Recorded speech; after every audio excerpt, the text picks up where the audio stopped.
La obligación moral. La obligación moral se define como la presión que ejerce la razón sobre la voluntad, en frente de un valor. Por ello, está lejos de ser una presión originada en la autoridad, o en la sociedad, o en el inconsciente, o en el miedo al castigo. La obligación moral no es la obligación que se siente por la presión externa, ni mucho menos ese tipo de acción psíquica originada por el inconsciente. Cuando una persona capta un valor con su inteligencia, se ve solicitada por dicho valor, y entonces la inteligencia propone a la voluntad la realización de tal valor. Pero la inteligencia presiona suavemente, sin suprimir el libre albedrío. Simplemente ve una necesidad objetiva y como tal la propone a la voluntad para su realización. Se trata, pues, de una exigencia propia de la razón, fundamentada en un valor objetivo, pero nacida en lo más íntimo y elevado de cada hombre su propia razón. Por lo tanto, la obligación moral es autónoma y no incompatible con el libre albedrío. Existencia de la ley moral. Ha quedado dicho que un acto determinado es bueno o es malo si su objeto, su finalidad y sus circunstancias son buenos o malos. De ordinario, sin embargo, viene de inmediato a la cabeza la pregunta ¿buenos o malos? ¿En relación a qué? ¿Cuál es la norma o el criterio para señalar la bondad o la malicia de un acto? Y con la pregunta, surge también la respuesta a la ley moral, que es la que regula y mide los actos humanos en orden a su fin último. Estudiaremos cómo la rectitud de un acto nos viene dada por dos elementos, uno exterior al hombre, que es la ley, y otro interior, que es la conciencia. De esta manera, la bondad o la malicia es la conformidad o disconformidad de un acto con la ley y con la conciencia. La conformidad o disconformidad de un acto con la ley moral constituye la bondad o la malicia material. Y en relación a la conciencia, la bondad o la malicia formal. De acuerdo con esto, un acto puede ser amaterial y formalmente bueno cuando hay conformidad con la ley y la conciencia, por ejemplo, cuando ayudo al prójimo, ley de la caridad teniendo en la conciencia la certeza de estar actuando bien. B. Material y formalmente malo cuando hay disconformidad con la ley y la conciencia, por ejemplo, si odio a alguien, oposición a la ley de la caridad sabiendo en conciencia que está mal. C. Materialmente bueno y formalmente malo cuando uno cree mala una acción que la ley no prohíbe, por ejemplo, comer carne los lunes. D. Materialmente malo y formalmente bueno cuando uno cree buena una acción prohibida por la ley, por ejemplo, robar para dar limosna. Vamos ahora a tratar, con detenimiento, de esas dos normas, la ley y la conciencia, sin las cuales no cabría siquiera hablar de moral. Definición y naturaleza de la ley moral. Por ley moral se entiende el conjunto de preceptos que Dios ha promulgado para que, con su cumplimiento, la criatura racional alcance su fin último sobrenatural. Analizando la definición, encontramos los siguientes elementos. 1. La ley moral es un conjunto de preceptos. No es tan solo una actitud o una genérica decisión de actuar de acuerdo a la opción de preferir a Cristo, sino de cumplir en la práctica preceptos concretos, si bien derivados del precepto fundamental del amor a Dios. 2. Ha sido promulgada por Dios. La ley moral es dada al hombre por una autoridad distinta de él mismo. No es el hombre creador de la ley moral, sino que ésta es objetiva, y su autor es Dios. 3. El objeto propio de la ley moral es mostrar al hombre el camino para lograr su fin sobrenatural eterno. No pretende indicar metas temporales o finalidades terrenas. Una vez aclarada la definición, podemos anotar los siguientes considerandos. Es obvio que solo puede existir un código de moralidad objetivo, compárese Documento de Puebla, N. 335, porque de lo contrario cada hombre podría decidir o cambiar, a su gusto y capricho, qué es bueno o es malo y, consecuentemente, nada en realidad sería bueno ni malo.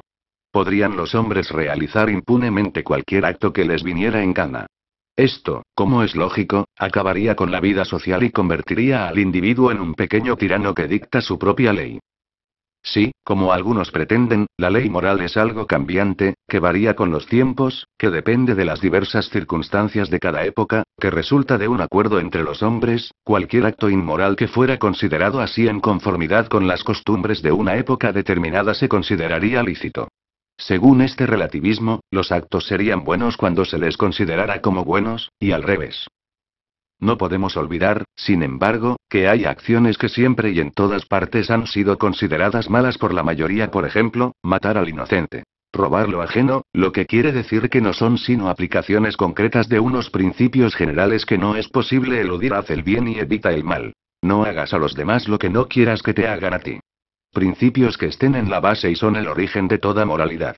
y son anteriores al consenso de los hombres, es decir, proceden de una norma previa que Dios ha inscrito en el interior de cada individuo. Con las solas fuerzas de su razón, y los testimonios en este sentido podrían multiplicarse, el hombre comprueba también que el origen de esa ley moral está en Dios, autor de la naturaleza y que, a la vez, es accesible a su razón. Así se explican esas palabras de Platón. Compárese las leyes, 716 c. Contra los sofistas que defendían que la ética y la ley dependen de la simple conveniencia de los hombres. Dios es para nosotros, principalmente, la medida de todas las cosas, mucho más de lo que sea, como dicen, el hombre. El hecho fáctico de que algunos o muchos hombres en una u otra época no actúen así, no quiere decir que la moral carezca de regla, de norma o ley objetiva. Porque la mayor parte de los que actúan así saben que están actuando mal. Porque podría darse el caso de individuos o grupos moralmente degenerados. La ley moral es exclusiva de la criatura racional.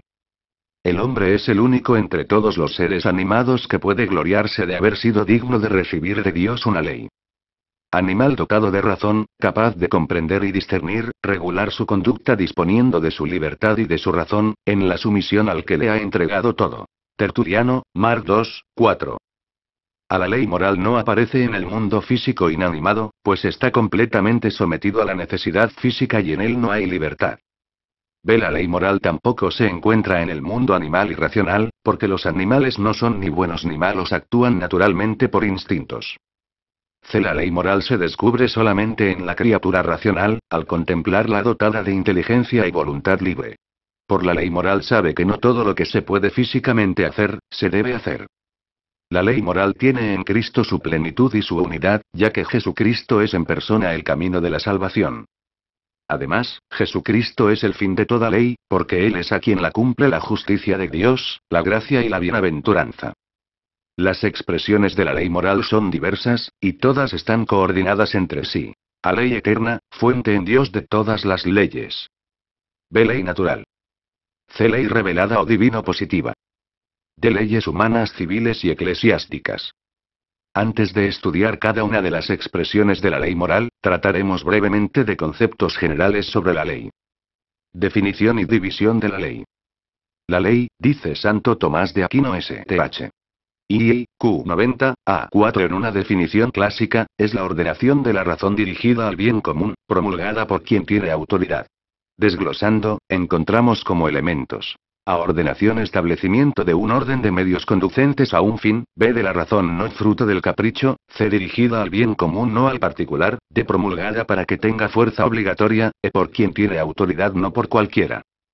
Para que la ley obligue a los hombres debe reunir algunas condiciones. En concreto debe ser 1. Posible, física y moralmente, para el común de los súbditos. 2. Honesta, sin oposición alguna a las normas superiores. En último término, concordando con la ley divina. 3. Útil, para el bien común, aunque perjudique a algunos particulares. 4. Justa, conforme a la justicia conmutativa y distributiva. Sobre estos conceptos, ver 13, 5.